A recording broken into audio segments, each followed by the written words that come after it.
Je vais vous parler des fluides supercritiques et de l'emploi que nous en faisons en chromatographie. Alors, qu'est-ce que c'est que l'état critique? Quand vous avez un liquide qui peut se vaporiser et qu'il est que la phase gazeuse et la phase liquide sont en équilibre, et que vous augmentez progressivement la température, la pression du gaz augmente, la densité du gaz augmente parce que la pression augmente plus vite, fait augmenter la densité plus rapidement que la température la fait diminuer, et en même temps la densité du liquide diminue. Au bout d'un certain temps, les densités des deux fluides, le gaz et le liquide en équilibre, deviennent les mêmes, et à ce moment-là, les deux fluides sont confondus. Alors, vous avez ici un diagramme du gaz carbonique, qui est le fluide critique, le fluide susceptible de donner des phénomènes critiques, qui est particulièrement le plus étudié et le mieux connu. Vous avez ici la pression et le volume d'une masse donnée de gaz. Alors, si vous comprimez à basse température, le gaz progressivement se condense, la pression augmente, et puis il arrive à une certaine pression, une gouttelette de liquide apparaît, et puis cette gouttelette grossit, le volume diminue, bien que la pression reste constante, et puis à une certaine valeur, la dernière bulle de gaz disparaît, il se forme un liquide, et quand vous comprimez le liquide, bien sûr, la pression augmente très rapidement. Alors, ce phénomène se reproduit à des températures plus élevées, comme ici. Et puis, quand vous arrivez au voisinage du point critique, comme ici, vous avez la densité, le volume occupé par la masse de gaz lorsqu'elle est gazeuse est à peine plus grande que la masse occupée par le volume occupé par la même masse lorsqu'il est liquide. Et puis, vous arrivez au point critique, où les deux fluides sont confondus. Au-dessus, quand vous procédez à la même opération et augmentez la pression, vous voyez que la pression augmente sans qu'il y ait interruption, sans qu'il passe par un fluide intermédiaire. Et c'est ça l'effet critique. Alors, vous avez un certain nombre de produits, de composés chimiques connus qui possèdent ce phénomène. Le gaz carbonique est typique et il est particulièrement aisé à utiliser, la température critique étant de 31 degrés centigrades et la pression d'à peu près 74 atmosphères. C'est facilement accessible au laboratoire. La vapeur d'eau donne le phénomène aussi, mais avec une température critique de 375 degrés centigrades et une pression critique de 221 atmosphères, c'est difficile à utiliser. C'est une pression élevée et une température assez élevée. Et l'eau, dans ces conditions, devient extrêmement corrosive et très réactive, ce qui pose des problèmes d'emploi assez sérieux. Pour le méthanol, vous avez une pression nettement moindre que pour l'eau, une température déjà assez élevée. Quand vous prenez des fluides comme le gaz carbonique en dessous du point critique, vous avez un gaz et une phase gazeuse et une phase liquide qui sont en équilibre. La densité de ces deux phases varie dans des limites relativement faibles, à moins que vous vous approchiez du point critique, c'est-à-dire à moins que vous ayez des températures et des pressions élevées. Et les autres propriétés chimiques varient dans des limites relativement étroites. La viscosité, la densité varient dans des limites étroites. Et lorsque vous êtes au point critique, alors les choses sont entièrement différentes. Les phénomènes, les caractéristiques physico-chimiques du fluide sont très curieuses. Toutes les propriétés thermodynamiques sont peu normales. Les dérivés sont discontinus au point critique. La viscosité du gaz carbonique, la compressibilité du gaz carbonique, les chaleurs latentes, la quantité thermique sont infinies. Les coefficients de diffusion sont nuls. les volumes molaires partiels de celui-ci dilué sont négatifs et sont très grands. Et ceci conduit à des phénomènes assez curieux et à des propriétés très bizarres. Alors, vous avez par exemple la viscosité du gaz carbonique.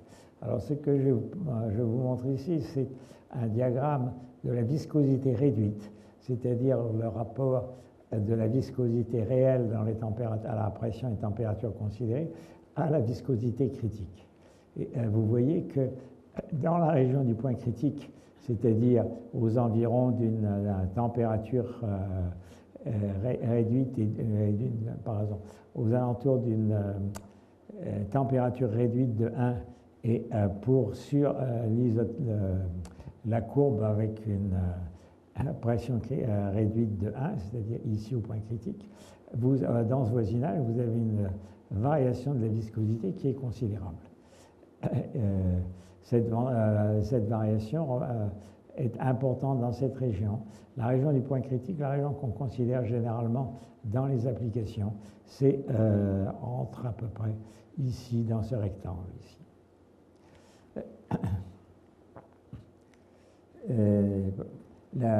Alors là, vous avez la viscosité réelle du gaz carbonique en fonction de la densité.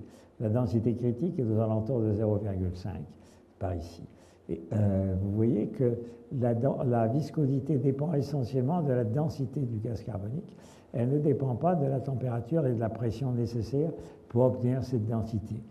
Les différents points de couleur ici sont faits dans un domaine de température entre aux alentours de moins 50, moins 60 degrés centigrades et plus 50 degrés centigrades. Et dans tout ce domaine, vous voyez qu'il y a une très faible influence de la pression et de la température. C'est essentiellement la densité qui compte. Et alors, aux alentours de cette région-là, où au voisinage de la densité critique, vous voyez que la densité... alors, il y a ce qu'on ne voit pas sur cette courbe ici, parce que l'effet est très faible, mais au voisinage du point critique, vous avez une montée brutale de la viscosité, et retour... et c'est un peu la raison pour laquelle les points ici sont pas aussi denses qu'ailleurs. Vous avez ici les volumes molaires partiels. Alors, le volume molaire partiel, c'est le volume qu'occupe une molécule de soluté dissous dans du gaz carbonique. Alors, ce qui est très intéressant, c'est que le volume molaire partiel augmente considérablement tend vers l'infini quand vous vous approchez du point critique. Vous avez ici la valeur à 35 degrés, c'est-à-dire à 4 degrés au-dessus du point critique, à une dizaine de degrés et une quinzaine de degrés au-dessus du point critique. Et alors là, vous voyez, quand vous approchez de la pression de 75 atmosphères, qui est la pression critique, vous avez un volume molaire partiel qui, tout d'un coup, devient extrêmement faible. Qu'est-ce que ça veut dire? Ça veut dire que toutes les molécules de gaz carbonique tentent à se précipiter, à s'agglomérer autour des molécules du composé dissous. Ici, le composé dissous, c'est le naphtalène. Et les molécules de gaz carbonique s'agglomèrent autour des molécules du naphtalène en composé considérable, au point critique, on peut penser que chaque molécule de naphtalène est entourée d'une gouttelette de gaz carbonique quasi liquide, mais à l'état critique, avec donc une densité assez grande de ces gaz carboniques. Alors ceci conduit à des propriétés de solution de différents composés organiques dans le gaz carbonique qui sont très curieuses. Alors si vous êtes dans des conditions supercritiques, alors vous avez une seule densité pour le fluide, on ne peut plus distinguer un gaz et un liquide. Vous pouvez passer d'une manière continue de l'état liquide à l'état gazeux, c'est-à-dire d'un état de faible densité à un état de forte densité. Il suffit de comprimer le gaz à une température, d'apporter le fluide à une température supérieure à la température critique, de le comprimer au-dessus de la pression critique à cette température, puis de le refroidir à la température où vous le voulez, et enfin de le décomprimer. Et vous êtes parti d'un gaz, vous arrivez à un liquide sans être passé par un équilibre entre un gaz et un liquide. Alors, les conséquences, c'est des solubilités extrêmement, des courbes de solubilité pour tous les composés organiques très bizarres dans le gaz carbonique. Vous voyez par exemple ici le cas du phénol, qui est bien soluble dans le gaz carbonique. Il y a une certaine solubilité. Quand vous avez une pression pratiquement zéro, vous avez une solubilité du phénol dans le gaz carbonique qui est simplement correspond à sa tension de vapeur. C'est un gaz, donc il va se mélanger au gaz carbonique et avec très peu d'interaction moléculaire. Mais quand la pression augmente, alors le phénol, dans la région de jusqu'à 50-60 atmosphères, n'est vraiment pas soluble dans le gaz carbonique et ne se mélange pas au gaz. Donc vous avez une solubilité qui devient très faible. Et puis quand vous approchez du point critique, ici c'est la pression donc aux environs 75 atmosphères, vous voyez qu'il y a une brutale augmentation de solubilité du phénol et tend vers une limite, ici à 36 degrés. À 60 degrés, vous êtes plus loin du point critique, mais vous avez une rapide augmentation dans la région entre 70 et 150 atmosphères, et puis vous tendez vers une limite.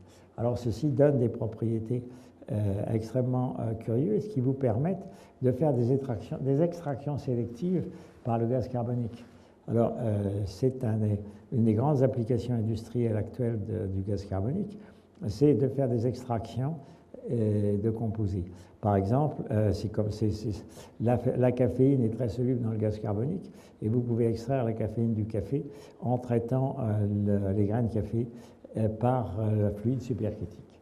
Et, vous diminuez la quantité de caféine par un facteur 4 ou 5.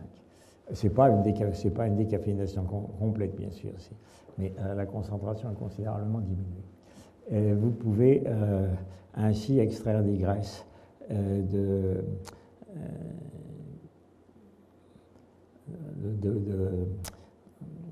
végétaux d'une manière très facile par les fluides supercritiques. On utilise aussi les fluides supercritiques pour sécher des gels de silice à de très grande porosité. Si vous les séchez, si vous cherchez à les sécher simplement par chauffant et laissant l'eau s'évaporer, le gel se casse. Parce que au moment où les bulles d'eau se rétrécissent, des forces capillaires considérables sont appliquées sur des parois de silice extrêmement minces qui se brisent. Alors, en présence de gaz carbonique, vous lavez par le gaz carbonique entraîne l'eau, mais le fluide reste homogène, et au moment où vous détendez le gaz carbonique ensuite, il n'y a plus de tension superficielle, puisque le gaz carbonique passe directement de l'état supercritique à l'état gazeux. Alors bien sûr, la chromatographie supercritique est une extension de l'extraction supercritique, et un raffinement en même temps, car permet des séparations beaucoup plus efficaces. Alors, l'un des points qui devient intéressant, c'est que le gaz carbonique est un excellent solvant pour les hydrocarbures, pour les graisses et pour les composés non polaires en général. Malheureusement, il y a beaucoup de composés polaires importants, et en particulier tous les médicaments qui constituent un des points d'application les plus importants de la chromatographie, sont peu solubles ou pas solubles dans le gaz carbonique. Et comme il n'y a pas beaucoup de produits polaires qui soient de bons solvants et qui puissent être utilisés comme fluide critique pur, on est obligé de faire des mélanges. Et à ce moment-là, on utilise des mélanges de gaz carbonique avec des quantités de 5 à 10 à 15% de méthanol, d'éthanol, d'acétonitrile ou alors de chloroforme. Et ces mélanges alors vous donnent et une combinaison de propriétés voisines des propriétés du gaz carbonique critique, c'est-à-dire une très faible viscosité et de bons coefficients de diffusion, et en même temps des propriétés de solubilité proches de celles du méthanol ou de l'acétonitrile ou du solvant que vous utilisez. Alors, que se passe-t-il dans des cas lorsque vous mélangez deux produits et que vous étudiez, vous approchez du point critique? Alors, voilà un diagramme qui vous donne un peu une idée de ce qui se passe. Ici, il y a la composition, la température et la pression.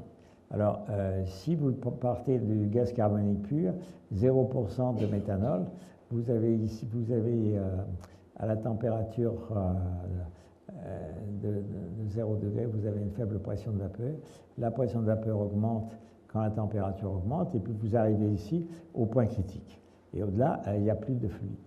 Seulement, ici, vous avez le même diagramme pour le méthanol. Alors, la pression de vapeur du méthanol commence à être sensible à des températures de l'ordre de 50 degrés. Et puis, vous avez la courbe équilibre gaz liquide du méthanol avec le point critique ici à environ 80 degrés. Non, à environ 250 degrés, une pression d'environ 80 atmosphères. Et ceci, c'est la projection sur le plan du fond du diagramme du gaz carbonique. Alors, si maintenant vous faites la même, vous prenez un mélange, disons, 60% de gaz, 60% de méthanol et 40% de gaz carbonique, vous allez trouver une courbe qui va être intermédiaire entre ces deux-là, qui va monter et qui va se terminer sur un point de cette courbe. Et ceci est le lieu de tous les points critiques des mélanges ayant des compositions entre 0 et 100% de méthanol.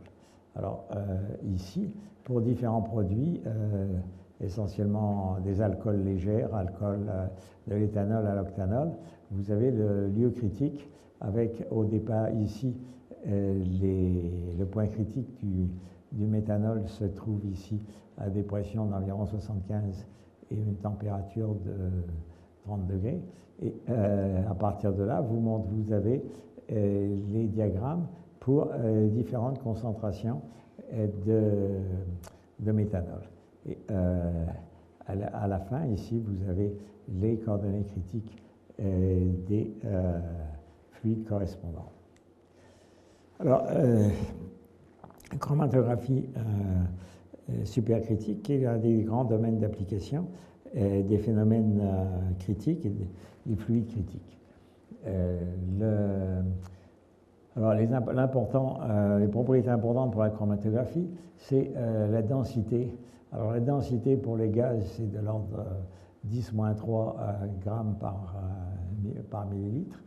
Et pour les fluides supercritiques, c'est entre 0,2 et 0,5, suivant les mélanges.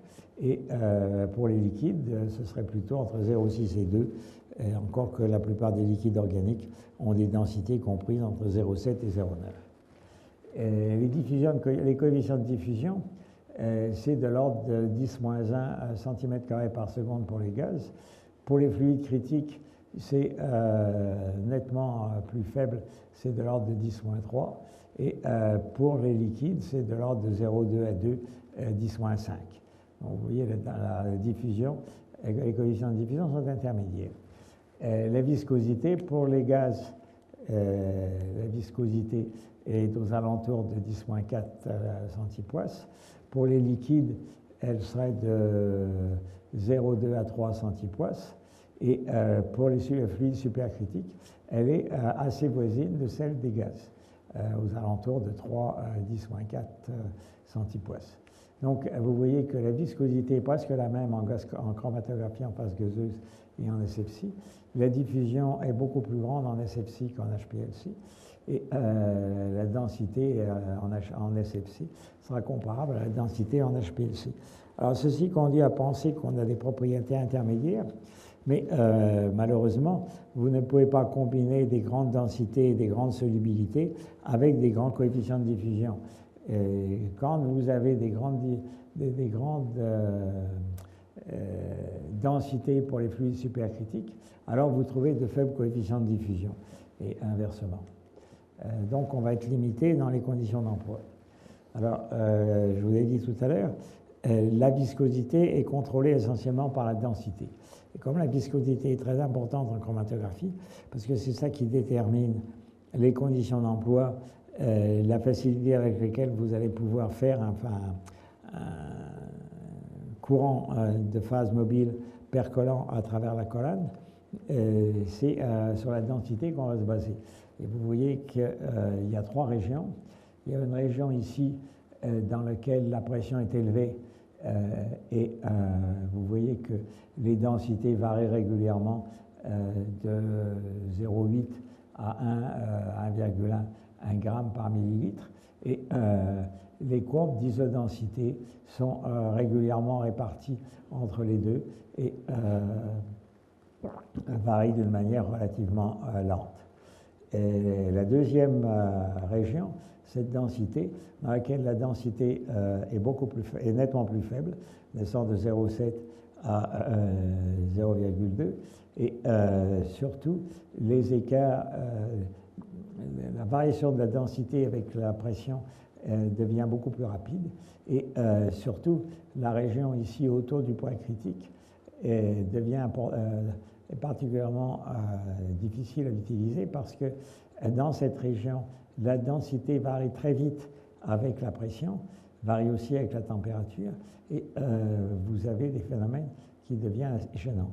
Donc, dans la plupart des cas, la chromatographie supercritique, la chromatographie avec le gaz carbonique critique se fait dans cette région-là, supercritique ou un peu même sous-critique.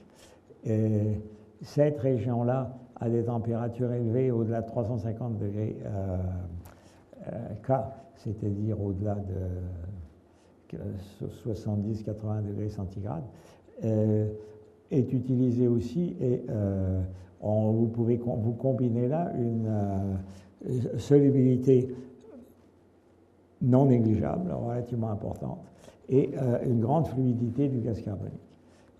Cette région-là où vous êtes proche du point critique, alors les propriétés du point critique rendent difficile l'emploi et le contrôle des conditions pour avoir des choses stables. Alors voilà, par exemple, l'influence des facteurs de rétention, l'influence de la pression et de la température sur les facteurs de rétention. Vous avez ici les phénomènes pour des hydrocarbures normaux. Vous voyez, quand la pression augmente, les coefficients de rétention diminuent rapidement. Des coefficients de rétention inférieurs à 1, il devient difficile de faire des séparations Donc, vous êtes conduit à travailler à des pressions relativement faibles. Pour le décane, vous avez le même genre d'effet, mais ici, vous voyez que pour le fluorène, qui est un hydrocarbure polyaromatique nucléaire, vous avez une variation extrêmement différente qui est beaucoup plus lente quand la pression devient élevée. En d'autres termes, le décane n'est pas très soluble dans le gaz carbonique à haute pression, mais le fluorène et les hydrocarbures aromatiques sont beaucoup plus solubles. Vous avez ici un phénomène semblable pour le naphthalène, à 3 différentes températures.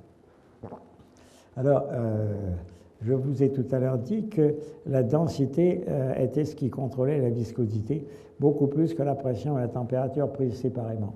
Et ici, voilà ce qui se passe pour les coefficients de rétention.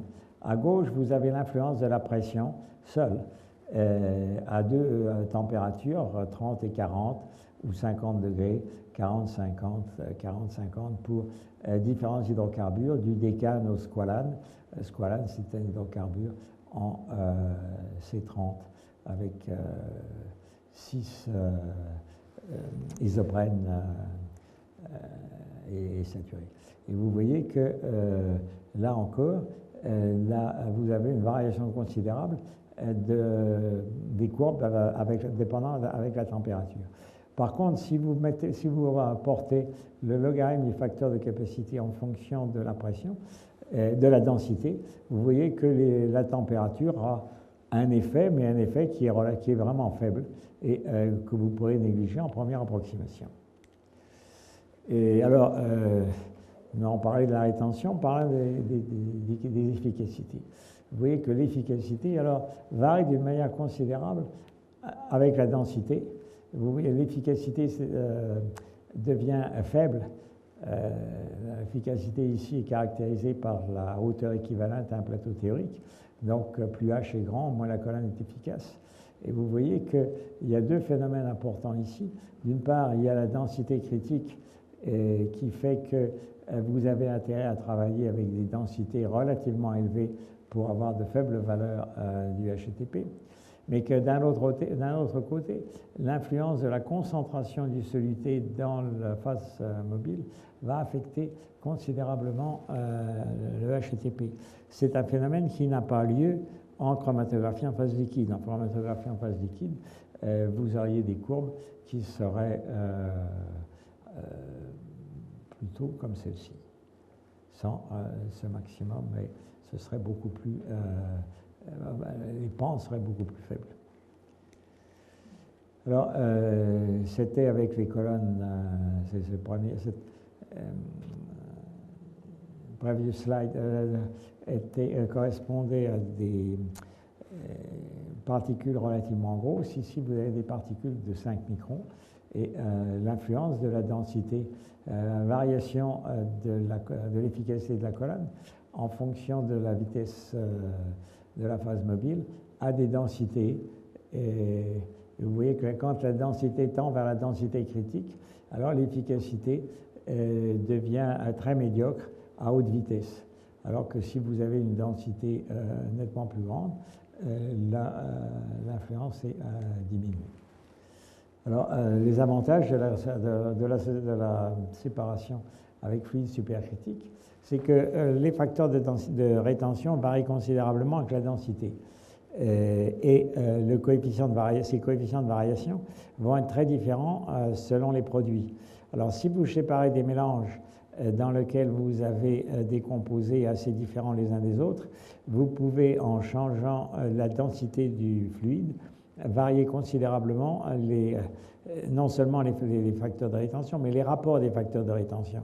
Donc, vous pouvez résoudre des interférences relativement facilement en choisissant la meilleure valeur de la densité. Et, en ajustant la densité et un peu la température, vous pouvez séparer des mélanges complexes relativement facilement, surtout si ce qui vous intéresse, c'est de purifier un composé et donc d'éliminer tous les autres. Comme la viscosité du CO2 est faible, vous allez pouvoir travailler avec des pressions qui varient relativement peu le long de la colonne, et les densités seront relativement grandes, ce qui permet de travailler avec des temps d'analyse faibles. Et alors, ce sont les avantages de la chromatographie supercritique, c'est que vous pouvez avoir de grandes vitesses de séparation et donc réduire sensiblement les durées d'analyse. Et seulement, ça, c'est au prix de complications assez sérieuses dans l'appareillage, un appareillage nettement plus cher, la nécessité d'avoir des chimistes beaucoup plus compétents et instruits pour tenir compte de balancer les effets des pressions, températures, densité. Ils sont assez subtils parfois. Ces inconvénients compensent assez largement les avantages de rapidité d'analyse, ce qui fait que la chromatographie avec fluide critique n'a pas bien pris dans le domaine analytique. En revanche, dans le domaine préparatif, alors vous voyez, la densité du gaz carbonique va décroître le long de la colonne parce que vous êtes obligé d'avoir une pression plus élevée à l'entrée de la colonne et à la sortie pour avoir une vitesse suffisante du fluide vecteur. Donc, la densité va varier le long de la colonne, ce qui fait que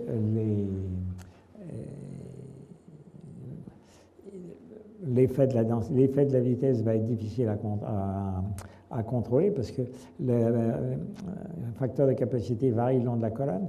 Et donc, dès que vous changez le débit de la colonne, vous changez les résolutions. Et par ailleurs, l'expansion du gaz carbonique est endothermique et ceci va conduire à des difficultés sérieuses.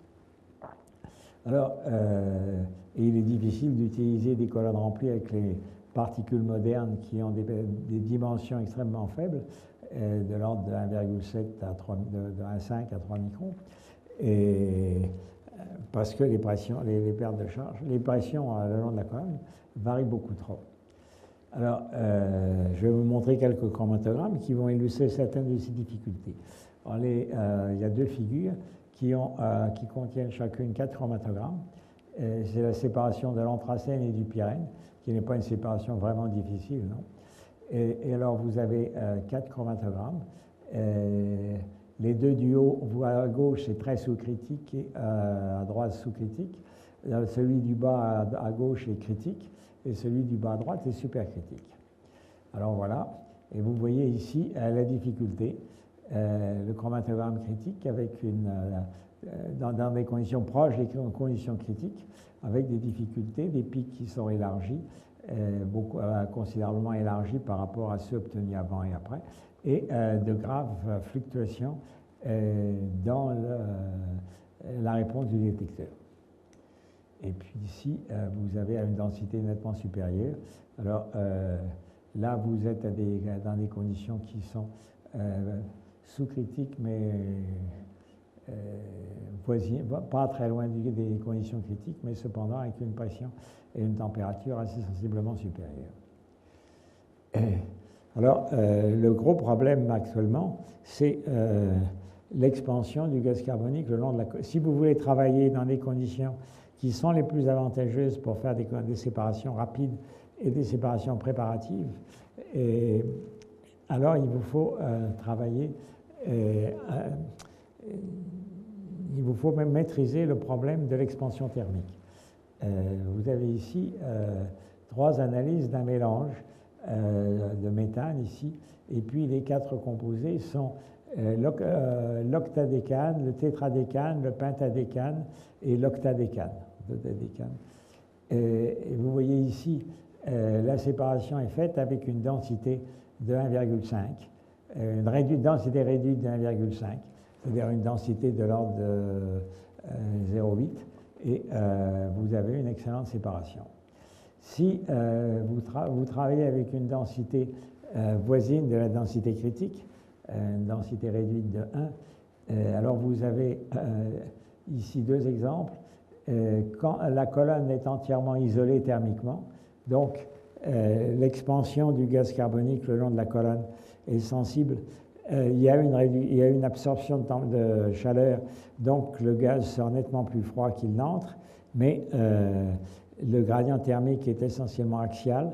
Il n'y a pas, comme la colonne est bien isolée, il n'y a pas de gradient thermique radial.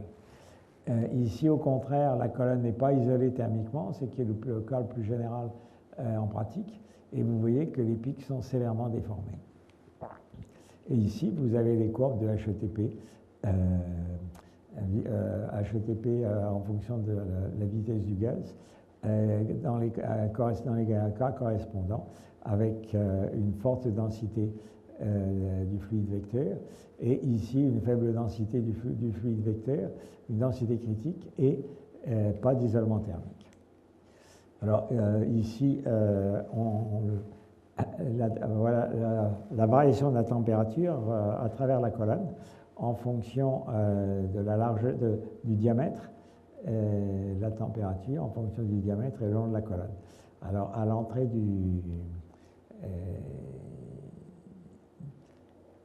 de la colonne, vous avez ici la température qui est homogène à travers la colonne. Et puis la température du mur de la paroi diminue sensiblement, d'une dizaine de degrés, mais la température au centre de la colonne diminue beaucoup plus vite. Et ceci est dû à l'absorption de la chaleur et au fait que la chaleur tente à diffuser à travers la paroi et à travers le remplissage. du milieu chaud vers le milieu froid. Alors, le phénomène est compliqué par le fait que la porosité de la colonne varie, parce que les colonnes sont remplies par percolation d'une suspension de particules dans un fluide et donc à une autofiltration de cette suspension. Vous avez une densité sensiblement plus élevée du remplissage au voisinage de la sortie de la colonne qu'au voisinage de l'entrée. Et vous avez ici la courbe de variation de la porosité entre l'entrée et la sortie de la colonne. Et ceci conduit à une expansion plus rapide que prévu du gaz carbonique. Donc, va modifier les effets thermiques. Et si vous négligez cet effet, vous avez... ces courbes sont les profils d'élution des 4 hydrocarbures dont je vous ai parlé tout à l'heure, qui sont mesurés. Les courbes solides sont celles calculées si on néglige l'effet dont je viens de parler, de la variation de la densité du remplissage, la variation de la porosité de la colonne le long de la colonne. Et ici, vous avez la même comparaison, mais quand on a tenu compte de ces effets. Donc, en conclusion, on peut obtenir par chromatographie supercritique d'excellentes séparations, les obtenir assez rapidement et sans grosse difficulté si vous opérez loin des conditions critiques. Si vous opérez proche des conditions critiques, alors vous avez de grosses difficultés et vous atteignez rarement les performances escomptées, à moins de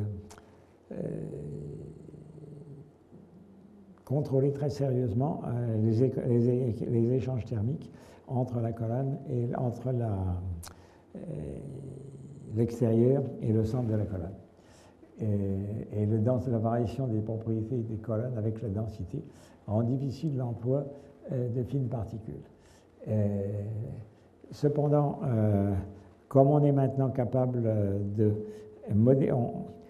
modéliser les phénomènes chromatographiques le long de la colonne, pourvu qu'on soit capable de mesurer les isothermes d'équilibre entre le soluté et la phase stationnaire, équilibre dont les coefficients varient avec la pression, avec la température.